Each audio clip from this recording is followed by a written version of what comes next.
किन्नर समाज को श्री राम से मिला था ये आशीर्वाद। किन्नरों को समाज में अच्छी नजर से नहीं देखा जाता है और उन्हें समाज में एक ऐसे वर्ग के तौर पर देखा जाता है जिनका होना या ना होना किसी को कोई फर्क नहीं पड़ता। लेकिन क्या आप ये जानते हैं कि इन्हीं किन्नरों का भगवान श्री राम से गहरा संबंध है, जिसका वर्णन रामायण में भी मिलता है। महर्षि वाल्मीकि द्वारा लिखे रामायण में ऐसी कई घटनाएं हैं जिनके बारे में सभी लोग जानते हैं, लेकिन बहुत कम लोगों को ये पता है कि एक बार भगवान श्री राम किन्नर समाज से इतना प्रसन्न हो गए थे कि उन्होंने किन्नरों को आशीर्वाद स्वरूप कुछ वरदान दिए थे, जिसके प्रमाण आज भी देखने को मिलते हैं। रामायण की इस कथा के अनुसार जब माता कैकेयी के हठ के कारण भगवान श्री राम को अयोध्या छोड़कर 14 वर्षों के लिए वनवास में जाना पड़ा था, इस कथा के अनुसार जब भगवान श्री राम, माता सीता और भाई लक्ष्मण के साथ वनवास पर जा रहे थे, तब अयोध्या की प्रजा उनसे इतना प्रेम करती थी कि वे सभी लोग उनके पीछे पीछे वन जाने के लिए तैयार हो गए थे और सभी भगवान राम के पीछे पीछे चल रहे थे।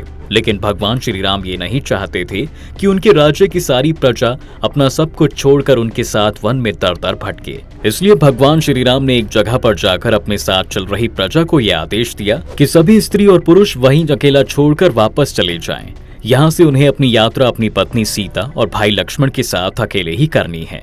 कहते हैं प्रजा अपने प्रिय युवराज के इस आदेश से बहुत दुखी हुई, क्योंकि वो उनसे बहुत प्रेम करते थे और उनके साथ साथ वे भी 14 वर्ष के वनवास पर जाना चाहते थे ताकि उनके युवराज को वन में कोई कष्ट ना हो। लेकिन वो अपने युवराज के आदेश का विरोध भी नहीं कर सकते थे, इसलिए सभी लोग वहां से वापस अयोध्या चले गए और भगवान श्री राम वनवास पर निकल गए। लेकिन जब 14 वर्ष के बाद भगवान श्री राम लंका पर विजय प्राप्त करके अयोध्या लौट रहे थे, तब उन्होंने देखा कि जिस जगह पर उन्होंने 14 वर्ष पहले अपनी प्रजा को वापसी अयोध्या लौट जाने का आदेश दिया था, वहां तब भी अयोध्या के सभी किन्नर एकत्रित थे और उनकी पूजा कर रहे थे। ये देखकर भगवान राम को आश्चर्य हुआ और वो उन किन्नरों से भेंट करने पहुंचे और उनसे पूछा कि मैंने तो 14 वर्ष पूर्व सभी प्रजाजनों को वापस अयोध्या लौट जाने का आदेश दिया था, तो फिर आप लोग क्यों अयोध्या नहीं गए और यहीं रह गए? भगवान श्री राम की ये बात सुनकर उन किन्नरों ने कहा कि प्रभु, जब आपने 14 वर्ष पूर्व आदेश दिया था तब आपने कहा था कि सभी स्त्री और पुरुष यहाँ से चले जाएं।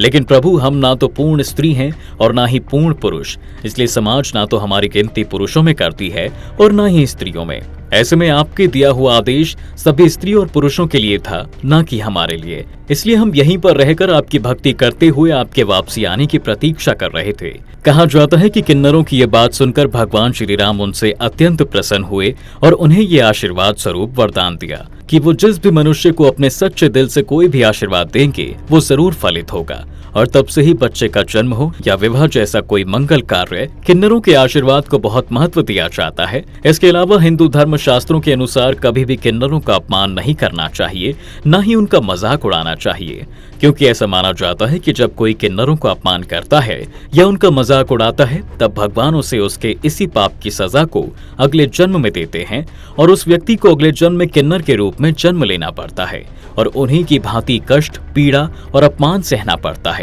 साथ ही ऐसा माना जाता है दोस्तों कि एक किन्नर का आशीर्वाद जितना फलदायक होता है, उतना ही उसके द्वारा दिया गया श्राप भी प्रभावकारी होता है। शास्त्रों के अनुसार ऐसा माना जाता है कि यदि आप विवाहित पुरुष या स्त्री हैं और आपका वैवाहिक जीवन सही नहीं चल रहा है, तो ऐसे में आप किन्नरों को श्रृंगार से जुड़े सामान का दान कर सकते हैं। ऐसा माना जाता है कि किन्नरों को श्रृंगार करने का बहुत शौक होता है। ऐसे में यदि आप उन्हें श्रृंगार से जुड़े सामान का दान करते हैं तो इससे वो अत्यंत प्रसन्न होते हैं और आपके वैवाहिक जीवन के लिए भगवान से प्रार्थना करते हैं। दोस्तों, आज की वीडियो में फिलहाल बस इतना ही। अगर आपको हमारी ये वीडियो पसंद आई हो तो वीडियो को शेयर करें और ज्यादा से ज्यादा लाइक भी करें।